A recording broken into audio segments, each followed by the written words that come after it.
안녕하세요. 정춘기 원장입니다. 오늘은 안구 건조증에 대해서 상세하게 알아보는 시간을 갖도록 하겠습니다.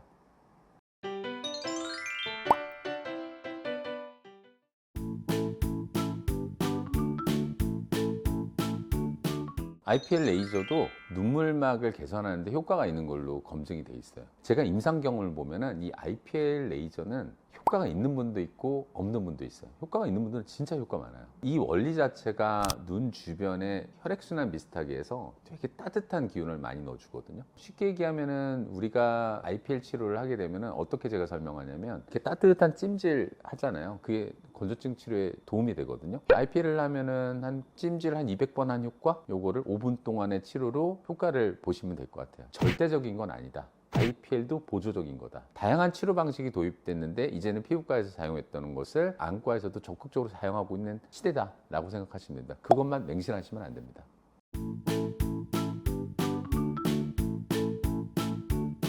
백내장 수술이나 시력교정 수술은 일종의 눈에 대한 스트레스를 주는 거예요. 시력교정 수술은 어떤 원리가 있냐면 각막을 깎죠. 레이저를 쏴요. 라섹 수술 같은 경우를 예를 들면 레이저를 쏘죠. 그러면 각막 입장에서 보면 위에서 막 레이저가 내려오는데 폭탄 떨어지는 거나 마찬가지예요. 각막이. 그래서 뭐가 더 손상을 받냐면 각막을 지배하는 신경이 손상을 받고 지각신경이 손상을 받으면 그게 건조증을 유발을 해요. 일반적으로는 3개월간의 회복 기간이 걸려요. 근데 이거는 해부학적인 회복 과정. 신경이 재생되는 게 3개월. 기능적으로 회복되는 건 6개월까지 잡아요. 그래서 우리가 시력교정 수술하고 적어도 3에서 6개월은 좀 건조할 겁니다. 설명을 하는 이유가 바로 그런 해부학적인 거와 기능적인 회복이 그 시간이 걸리고, 백내장 수술은 절개를 하잖아요. 그 절개를 해야지 눈에 들어가죠. 근데 그 절개하는 행위가 또 지각신경을 손상시키기 때문에 회복되는 데 시간이 걸린다는 거죠. 그 또한 3에서 6개월로 잡으시면 됩니다. 3에서 6개월 동안은 눈의 사용을 조금만 줄여주시면은 좀 회복 속도도 늘릴 수 있고, 아까 환경적인 것도 같이 해주시면은 아까 얘기한 여러 치료 방법을 같이 쓰면은 좀 회복 과정을 좀 수월하게 할 수 있죠. 어쩔 수 없이 생기는 수술로 인한 건조증을 그냥 받아들이지만 말고 적극적인 치료를 하면은 좀 무난하게 넘어갈 수 있다. 시간별로 보면은 이 좋아지는 순서가 낮에 건조증이 먼저 좋아지고요. 밤에 건조증 제일 늦게 좋아지는 게 아침에 딱 눈 떴을 때의 건조증이 순서상은 제일 늦어요. 그러니까 환자분들이 한 3, 4개월 됐을 때는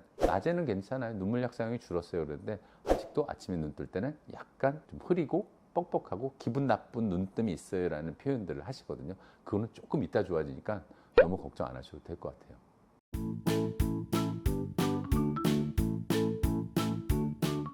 맞습니다. 세 가지잖아요. 전신에 대한 부분이 원인이 될 수 있다. 그래서 남자, 여자의 차이가 있느냐? 여성분이 더 많습니다. 나이까지 합치면은 40대보다는 5, 60대가 건조증이 좀 더 심해요. 그거는 폐경기 오고 조금 더 어려운 설명이지만 안드로젠이라는 호르몬의 영향 때문에 그런 거예요. 그러니까 남성과 여성의 호르몬의 차이가 있잖아요. 그로 인해서 어쨌건 여성분들이 좀 더 건조증을 많이 호소를 하고요. 복용약도 상당히 관련이 많아요. 특히 이제 항우울제 같은 경우는 오래 복용하면 건조증 유발합니다. 피부과 약제 중에서는 아이소트레티노인, 즉 비타민 A 계열인데 피지를 말리는 거예요. 근데 그 약을 먹으면 전체 그 분비샘들이 말라버려요. 그러니까 눈물샘도 마르는 거죠. 그런 피부과 약은 아주 대표적으로 건조증을 유발하는 약제이고, 진통제도 무릎 아파서 뭐 허리 아파서 오래 복용을 하면 진통제조차도 건조증을 유발할 수 있습니다. 하지만 그렇다고 해서 이 약을 끊을 수는 없어요. 피부과 쪽으로 너무 심하면 먹어야죠. 하지만 이러한 것들이 건조증을 유발할 수 있다는 걸 알고 건조증 치료를 좀 더 적극적으로 하면서 치료 약제는 복용할 수는 있는 거겠죠. 원인을 알아보는 데 있어서 그 성별, 약제 등도 포함이 된답니다.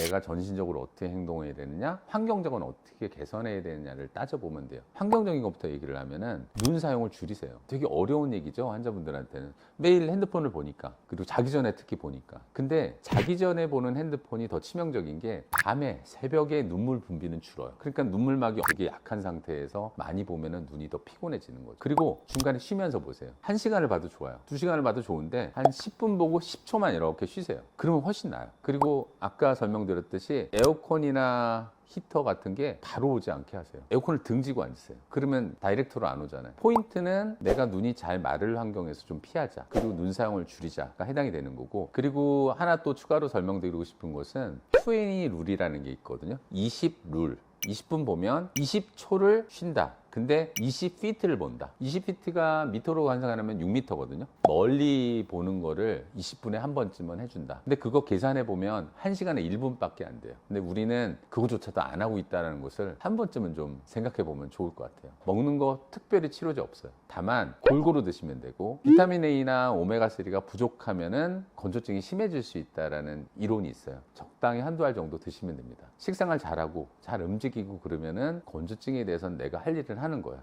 제일 중요한 건 스마트폰 덜 보기. 저는 그래요.